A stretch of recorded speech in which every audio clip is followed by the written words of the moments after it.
Be smart. Jangan lihat siapa yang bicara, tapi lihatlah apa yang disampaikannya. Bismillahirrahmanirrahim. Assalamualaikum warahmatullahi wabarakatuh.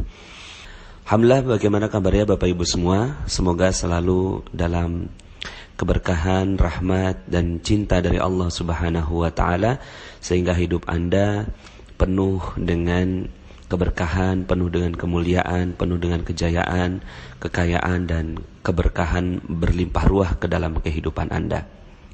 Baik Bapak Ibu, pada kesempatan kali ini saya ingin menyampaikan materi tentang definisi dunia. Kenapa materi ini penting? Karena banyak yang mengejar dunia, ya, tapi kemudian akhirnya dia takut kalau seandainya akhiratnya tidak didapatkan.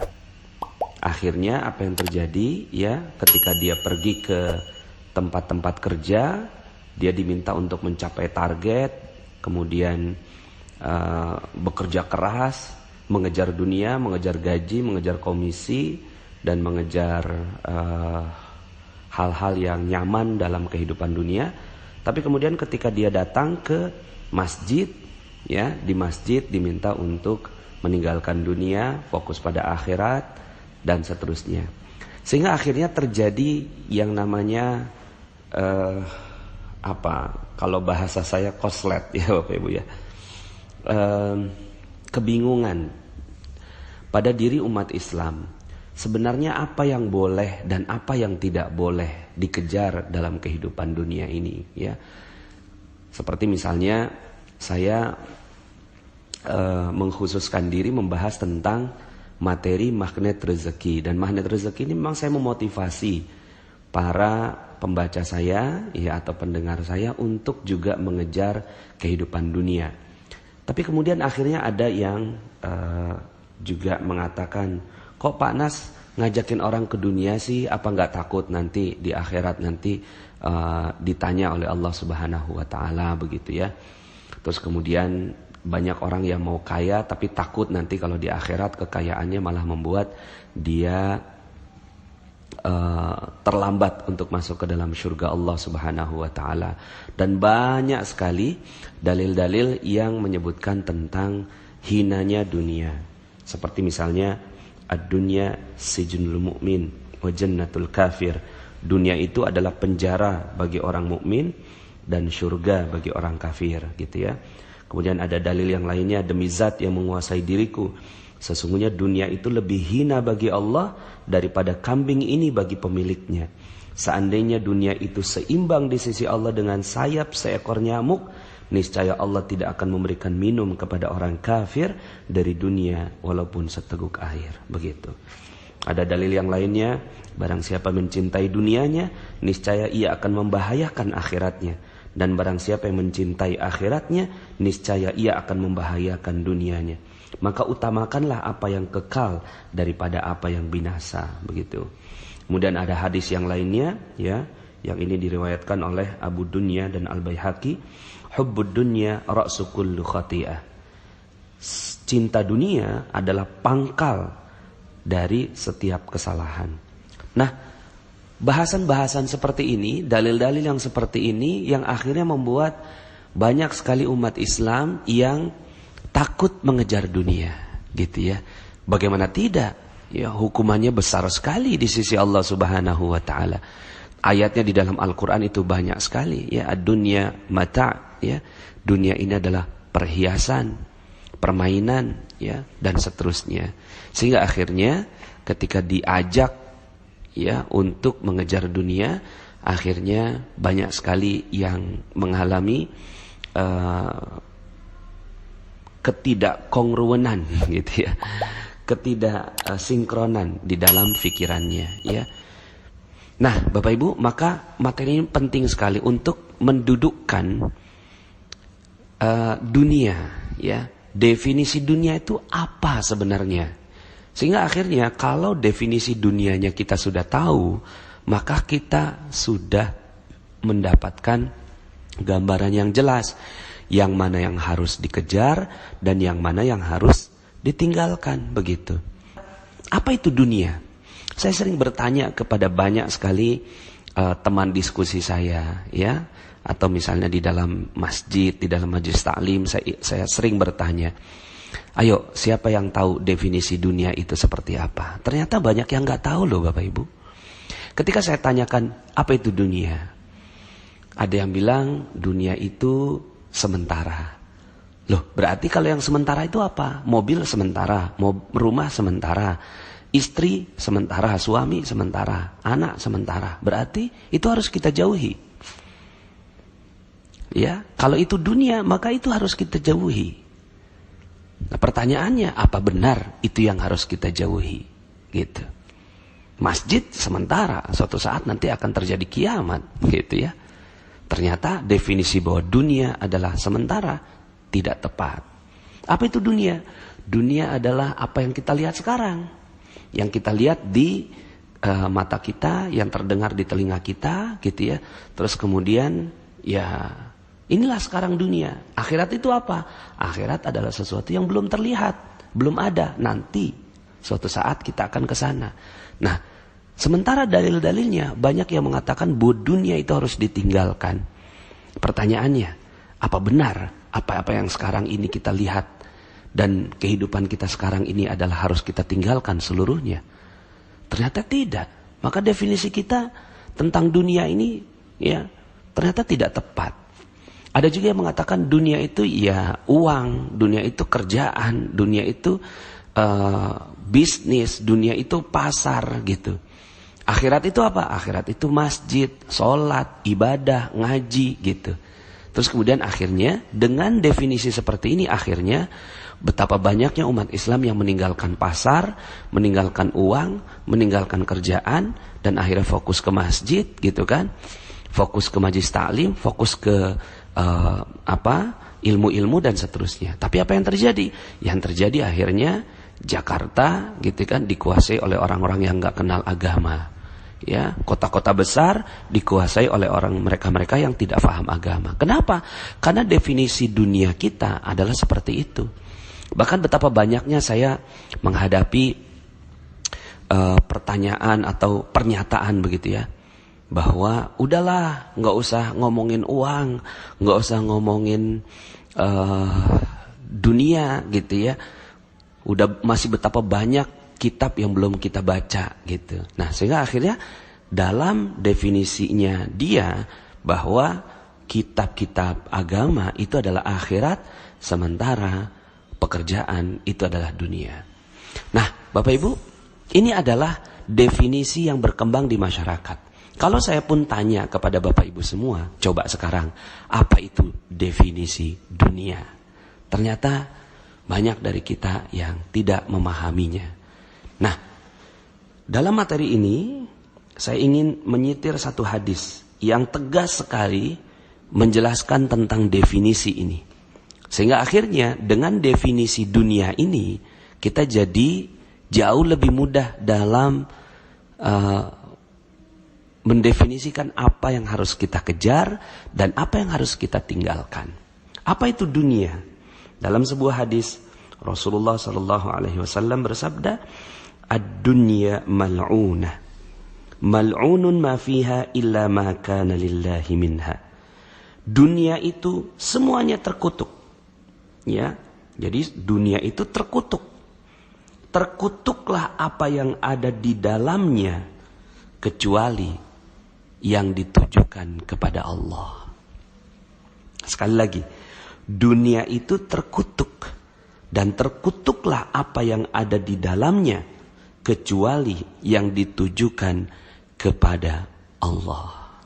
Ya, dalam hadis yang lain, dalam format dan redaksi yang lain, kalau ini kan yang diriwayatkan oleh Tirmizi dan ia menghasankannya, ya.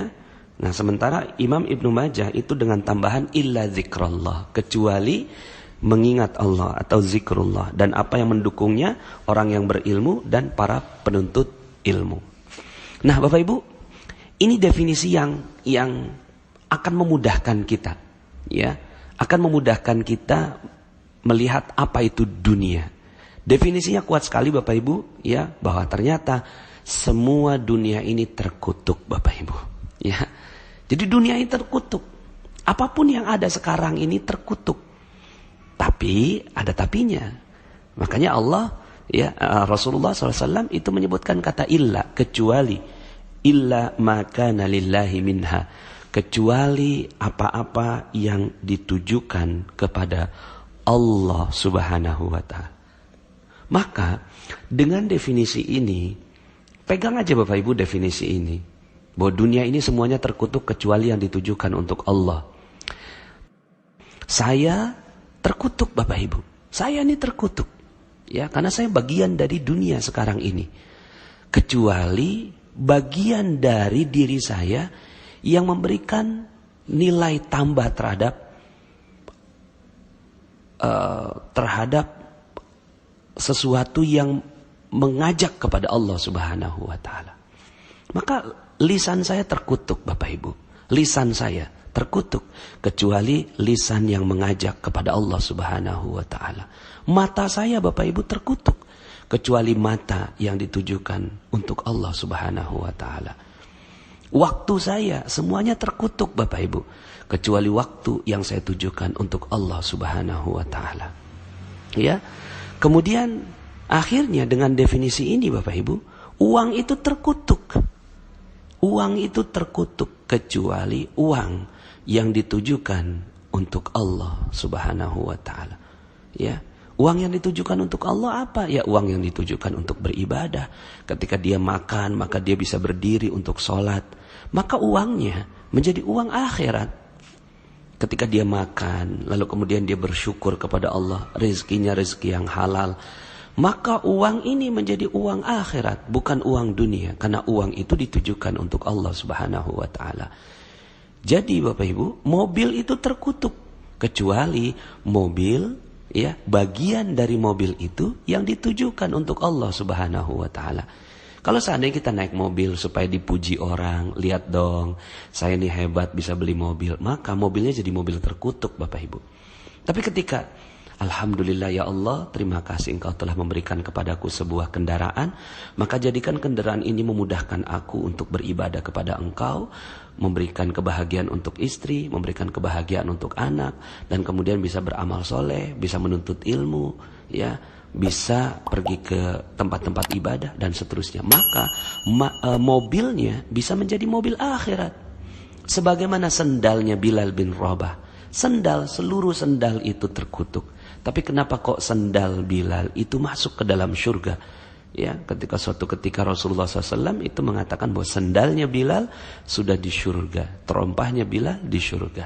Ya, kenapa demikian? Karena terompahnya Bilal ditujukan untuk beribadah kepada Allah Subhanahu wa ta'ala. Nah, maka Bapak Ibu, kelihatannya amalnya amal dunia. Kerja itu dunia kelihatannya Bapak Ibu. Ya, dunia kelihatannya. Tapi kalau pekerjaannya ini ditujukan untuk Allah Subhanahu wa ta'ala, maka pekerjaannya menjadi pekerjaan akhirat. Ya. Kemudian uang kita terima, kelihatannya dunia. Tapi dia kalau ditujukan untuk Allah Subhanahu wa ta'ala menjadi uang akhirat. Rumah itu dunia, tapi ketika dia ditujukan untuk Allah Subhanahu wa ta'ala, yang di dalamnya agar tertegak nilai-nilai Allah, maka rumahnya menjadi rumah akhirat. Ya. Nah, maka Bapak Ibu, dengan definisi ini akhirnya kita tahu apa yang harus kita tinggalkan. Bukan mobilnya yang ditinggalkan, bukan pekerjaannya yang ditinggalkan, bukan uangnya yang ditinggalkan, bukan rumahnya yang ditinggalkan, tapi yang ditinggalkan adalah riya, ingin dipuji, kesombongan, kebanggaan diri, kemunafikan, ya, lalu kemudian hal yang sia-sia ditujukannya untuk, ya, maksiat.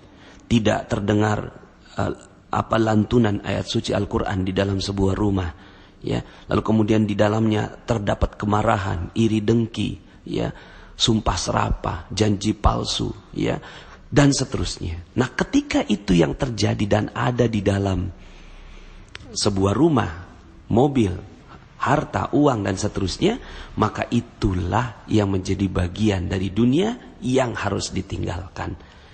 Lalu apa yang harus dikejar? Yang harus dikejar adalah yang ditujukan kepada Allah Subhanahu wa ta'ala. Begitu juga misalnya, sholat itu amal akhirat. Sholat itu amal akhirat. Kelihatannya sholat itu soleh. Kelihatannya. Tapi kalau sholat itu ditujukannya untuk dipuji manusia, maka sholatnya menjadi sholat dunia. Bukan menjadi sholat akhirat. Amalnya amal akhirat. Tapi ya sebenarnya itu dunia. Kenapa? Karena ingin dipuji. Zakat niatnya ya untuk dipuji manusia. Maka zakatnya itu bukan sebagai bagian dari akhirat. Kelihatannya amalnya amal akhirat, tapi niatnya niat dunia, ya. Kemudian masjid dibangun supaya apa? Supaya dipuji orang, ya. Karena dia bisa membangun masjid, maka masjidnya bisa menjadi masjid dunia. Bahkan suatu ketika pernah Rasulullah SAW meminta untuk menghancurkan sebuah masjid. Namanya Masjid Dirar. Ya, masjid yang ditujukan untuk memecah belah kaum muslimin. Masjid. Ya, bangunannya masjid. Tapi niatnya untuk memecah belah kaum muslimin. Maka masjid itu adalah masjid dunia. Bukan masjid akhirat. Naik haji. Kalau naik haji ditujukannya untuk Allah. Maka itulah akhirat. Tapi kalau naik hajinya ditujukan untuk dipuji manusia, maka itulah yang harus ditinggalkan. Maka sederhana sekali definisi dunia ini. Ad-dunya mal'unah. Dunia ini semuanya terkutuk. Mal'unun ma fiha illa ma kana lillahi minha. Ya, semuanya terkutuk kecuali yang ditujukan untuk Allah Subhanahu wa ta'ala. Maka akhirnya Bapak Ibu yang dirahmati Allah Subhanahu wa ta'ala, apa yang harus kita tinggalkan? Yang harus kita tinggalkan adalah semua yang tidak ditujukan untuk Allah. Itu yang harus ditinggalkan.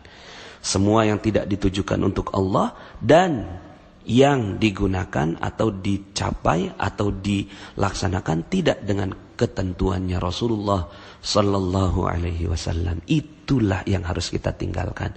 Tapi kalau seandainya bercanda dengan istri, ya, bercanda dengan istri ini bagian dari akhirat, ya. Maka suatu ketika Rasulullah SAW menyampaikan bahwa ya mendatangi istri adalah bagian dari pahala. Lalu kemudian ada sahabat yang bertanya, ya Rasulullah, kenapa itu disebut sebagai pahala? Ya, bukankah itu ya bersenang-senang kehidupan dunia gitu ya? Bersenggama dengan istri. Lalu kemudian kata Rasulullah, apakah jika dilampiaskannya ke tempat yang lain itu menjadi dosa? Iya, maka melampiaskannya di dalam koridor Allah Subhanahu wa ta'ala menjadi pahala, maka menjadi akhiratnya gitu. Jadi jelas saja, apa saja yang berada di dalam ketentuan agama, apa saja yang berada di dalam ketentuan Allah dan Rasulnya, maka itulah akhirat. Walaupun bentuknya dunia. Walaupun bentuknya dunia. Maka suatu ketika pernah Rasulullah SAW itu mengatakan bahwa seorang yang sombong tidak akan pernah mendapatkan surga walaupun sebesar zarrah, ya, walaupun kecil halus begitu, ya. Kemudian ada seorang sahabat yang bertanya, ya Rasulullah, saya ini suka pakaian yang bagus, pakaiannya suka yang bagus gitu ya, kemudian penampilannya suka yang bagus begitu. Apakah itu juga termasuk sombong ya Rasulullah? Kata Rasulullah SAW dalam lanjutan hadisnya, ya, sebenarnya sombong itu adalah, nah, jadi didefinisikan. Sombong itu apa? Sombong itu bukan penampilannya, fisiknya, bukan. Tapi sombong itu dua. Yang pertama, batrul haq, yaitu tidak mau menerima kebenaran. Ini adalah kesombongan. Batrul haq. Walaupun kebenaran itu disampaikan oleh anak kecil, hamba sahaya, orang yang tidak berharga, maka jika itu kebenaran, kalau dia tidak mau terima, maka itulah kesombongan dan itulah dunia. Batrul haq wa ghamtun nas, dan merendahkan manusia. Merendahkan manusia ini ya seperti yang dalam materi kita terumbu karang, ya, bahwa kita kadang-kadang di dalam pikiran kita ngelihat bencong misalnya gitu ya, lalu kemudian kita hancurkan. Lah itu adalah bagian dari dunia. merendahkan manusia, merendahkan orang yang bermaksiat, padahal belum tentu. Nanti di ujung hayatnya bisa jadi dia dikasih taubat oleh Allah. Kita yang sekarang ini berada dalam taat, bisa jadi di ujungnya ditergelincirkan oleh Allah Subhanahu wa ta'ala. Maka yang harus kita tinggalkan ini bukannya uang, bukan harta, bukan mobil, bukan rumah, bukan pekerjaan, bukan. Ya, itu adalah bagian dari dunia yang terkutuk seluruhnya. Tapi gitu ya, yang harus ditinggalkan adalah yang semua itu ditujukannya untuk selain Allah Subhanahu wa ta'ala. Ya, maka dari sekarang jelas Bapak Ibu, boleh nggak kita punya uang penghasilan 5 miliar per bulan? Boleh sekali, ya. 5 miliar per bulan, boleh sekali. Asalkan ya 5 miliarnya ini ditujukan untuk Allah Subhanahu wa ta'ala. Tentunya ditujukan untuk Allah ini bukan berarti 100% disedekahkan, tidak. Itu tingkatan tertinggi, yaitu Abu Bakar Siddiq radhiyallahu an. Ada yang 50%, seperti Umar bin Khattab radhiyallahu an. Nah, yang diminta oleh Allah Subhanahu wa ta'ala 2,5%, itu yang wajib, ya. Tergantung dengan beberapa jenis zakatnya, ya. Minimal banget 2,5% dikeluarkan, dan itu betul-betul dikeluarkan untuk perjuangan Allah Subhanahu wa ta'ala. Selebihnya digunakannya untuk koridor Islam, memberikan pakaian yang baik buat istri, ya. Bahkan dalam sebuah hadis Rasulullah SAW itu mengatakan 1 dinar, 1 dirham yang diberikan kepada istri, ya, itu jauh lebih baik daripada 1 dinar, 1 dirham yang diberikan kepada fakir miskin. Begitu Bapak Ibu, ya. Sehingga akhirnya apa-apa yang kita tujukan, pakaian istri agar dia menutup auratnya, sendalnya supaya dia bisa berjalan dengan baik ke majelis ta'lim, anak-anak kita diberikan pendidikan yang baik, begitu ya. Makan kita dimulai dengan basmalah, diakhiri dengan alhamdulillah. Maka makanan kita menjadi makanan akhirat, begitu. Walaupun nantinya sebagian menjadi kotoran, gitu ya. Tapi itu sudah menjadi bagian dari akhirat karena ditujukannya untuk Allah, ya. Maka jelas saja Bapak Ibu bahwa apapun semua tercela kecuali yang ditujukan untuk Allah, ya. Jadi jangan sampai akhirnya kita merasa bahwa pekerjaan ini hina. Yang mulia itu adalah di masjid, padahal di masjid supaya dipuji orang. Tetap aja di masjid akhirnya, ya. Kalau dia dipuji orang, itulah masjid dunia. Salatnya untuk salat dunia, gitu ya. Jadi jelas saja Bapak Ibu, mungkin kalau seandainya Bapak Ibu membaca buku saya, di buku itu ya ada di positive motivation, bab keempat. Bab keempat yang termasuk dunia adalah negative motivation. -1, -2, -3 sampai -8. Inilah dunia. Jadi dunia adalah ya segala motif-motif yang ditujukan bukan untuk Allah. Sementara yang akhirat adalah yang positive motivation. +1, +2, +3 sampai +8. Ini adalah motif-motif akhirat. Maka Bapak Ibu, yuk sama-sama kita berfastabiqul khairat. Kita berlomba-lomba dalam kehidupan dunia, ya. Berlomba-lomba dalam kehidupan dunia. Berlomba-lomba apa? Berlomba-lomba untuk bahagiakan dan muliakan orang lain dengan semata-mata untuk ya dipuji oleh Allah Subhanahu wa taala. Enggak perlu pujian manusia. Kita perlunya pujian Allah, ya. Kemudian kita berfastabiqul khairat untuk apa? Kita berlomba-lomba untuk mengisi kehidupan dunia ini. Yuk sama-sama kita berbisnis, gitu ya. Kita berusaha, kita bekerja, tapi semuanya dengan rezeki yang halal, dengan koridor-koridor yang halal, koridor-koridor yang diizinkan oleh Allah Subhanahu wa taala, koridor-koridor yang ditujukan untuk Allah Subhanahu wa taala. Kalau sudah seperti ini, maka dunia Anda bisa menjadi akhirat Anda, ya. Jadi Bapak Ibu, yuk sama-sama kita berlomba. Saya berlomba dengan Bapak Ibu semua. Berlomba untuk apa? Berlomba untuk memurnikan segala yang kita lakukan di dunia ini hanya untuk Allah. Karena kalau tidak seperti itu, maka itulah dunia. Itulah dunia yang dikutuk oleh Allah Subhanahu wa taala. Jadi jelas Bapak Ibu, apa itu definisi dunia? Definisi dunia adalah semua yang ada di dunia ini terkutuk kecuali yang ditujukan untuk Allah, yang dicapai dengan cara Allah. Itulah yang bisa selamat Bapak Ibu ya. Demikian Bapak Ibu, mudah-mudahan kita bisa jauh lebih clear lagi apa yang harus kita kejar ya. Jadi duit nggak apa-apa Bapak Ibu dikejar, asalkan duitnya ditujukannya untuk Allah, dengan cara Allah, dimakan dengan cara yang halal, ya, diberikan ke tempat-tempat yang halal, begitu Bapak Ibu ya.